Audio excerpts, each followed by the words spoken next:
검사도 하셨고 변호사도 하셨지 않습니까? 예, 그렇습니다. 이제 또다시 공수처에서 검사가 다시 되고 중책을 맡으셨는데 어떻습니까? 그 금품 수수 사건들 많이 다뤄보셨을 거 아닙니까? 네, 많이 다뤄보진 않지만 경험은 예. 있습니다.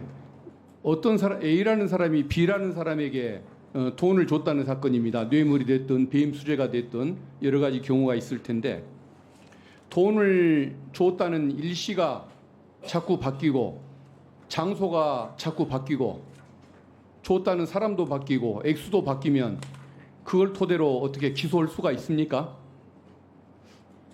네, 그런 사건 기소해 보신 적이 있습니까? 공유자의 진술이 신빙성이 있다고 판단하는 경우에 기소하는 것으로 알고 있습니다. 그러니까 그런 경우에 기소하거나 그런 경우가 그 기소가 된 뒤에 변호인으로서 맡아본 적이 있습니까? 그런 류의 사건을? 뭐 유사한 사건을 맡아본 일은 있습니다만 뭐 구체적으로 기소를 어떤 경우에 했고 어떤 경우에 안 했는지 뭐 일일이 다 기억나지는 않습니다. 그렇습니다. 그러면 그 자리에 잠깐 한번 기다려 주시겠습니까? 화면 한번 좀 띄워 주시겠습니까?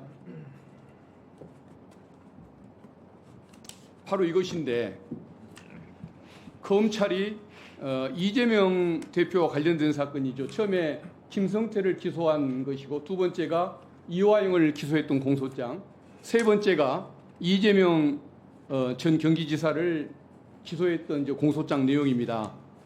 일시가 저렇게 자꾸 바뀌죠. 이렇게 장소도 바뀌지 않습니까? 그 다음에 액수가 바뀝니다. 그리고 수령자가 저렇게 바뀝니다. 저런 류의 사건 기소해보거나 기소된 모습을 본 적이 있습니까? 저 사건에 대해서는 제가 사건을 내용을 알고 있지 못하기 때문에 아니 그러니까 일반론적으로 한번 본인의 경험으로 판단해 보십시오. 저런 류의 사건이 기소된 것을 본 적이 있는지. 네, 뭐 공소장 변경을 통해서 간혹 일시나 장소 같은 게 변경되는 경우는 있는 걸로 알고 있습니다만 저 사건과 관련해서는 제가 어떤 경위로 저렇게 알겠습니다. 하는지 알 수 예, 없습니다. 자리에 들어가셔서 좋습니다. 장관님에게 여쭤보겠습니다. 예. 법무부 장관님. 지금 저게 어떻게 김성태의 진술에 따라가다 보니까 김성태 진술대로 저걸 작성하는 과정에서 이런 그 공소장이 작성이 됐을 텐데 이게 좀 정상적인 수사, 정상적인 기소라고 보실 수가 있습니까? 위원님께서 말씀하신 내용은 법정에서 충분히 다툴 수 있는 내용이라고 생각되고 그 부분은 뭐 법정 밖에서 그 사유의 당부를 말씀드리는 것은 옳지 않다고 생각합니다. 이게 그 검찰이 김성태의 진술에 의존해서 기소를 한 결과일 텐데 검찰이 김성태에 대해서 수없이 출석을 시키고 또 쌍방울 직원들을 사적으로 만나게 해주고 그리고 국가보안법을 위반을 기소를 안 했습니다.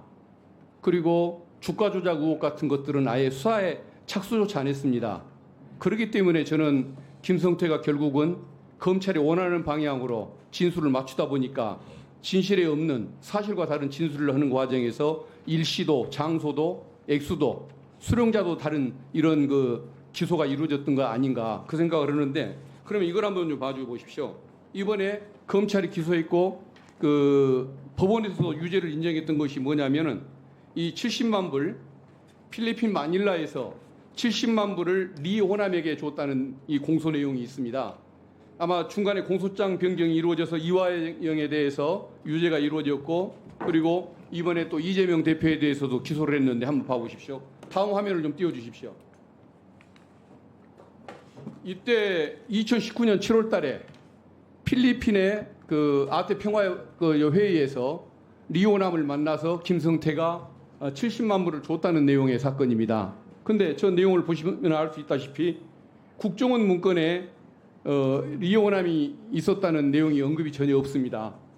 두 번째는 통일부 보고서, 통일부 사무관이 현장에 나가서 직접 작성한 내용인데 거기에도 참석자 이름이 다 나오는데 중요한 리오남에 대해서는 얘기가 없습니다. 그리고 이번에 또 발견된 것이 북한 측이 아태 평화협에 보냈던 저 공문, 경기대회도 보존이 되고 있는 문서인데 저기에도 리오남이라는 존재는 나오지가 않습니다. 그러면은 이때 리오남이라는 사람에게 돈을 줬다는 주장과 그렇지 않을 가능성을 제기하는 사람 얘기 중에서는 누구 얘기를 믿어야 하는 것일까요? 그래도 검찰의 공소장은 믿을만하다고 생각하십니까, 장관님께서는?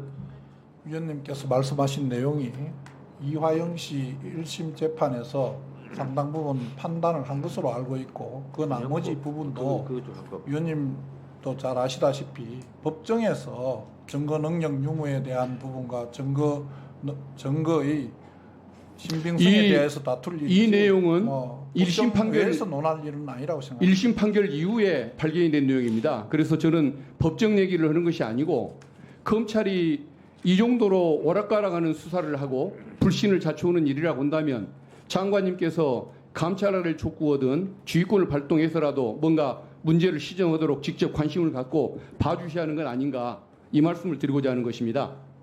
재판 결과를 예. 지켜보는 게 좋을 것 같습니다. 알겠습니다. 그리고 그 한동훈 지금 대표가 역시 취임 후에도 제3자가 추천하는 특검, 이것은 받아들일 수 있다. 최병 사건을 두고 오는 얘기입니다. 그런 의견을 역시 제기를 하던데 장관님께서는 그 의견에 동의를 하십니까? 아니면 역시 위원이라는 이유로 반대를 하십니까? 저는 조금 전에 개인적인 의견을 구하시길래 제가 말씀드렸는데 개인적으로는 특검 추천과 관련된 부분은 대통령에게 맡기는 게 가장 헌법 원칙에 맞다고 생각합니다. 그러면 한동훈 대표 의견에는 찬성을 안 하시는 입장이시군요. 생각이 다릅니다. 예, 알겠습니다.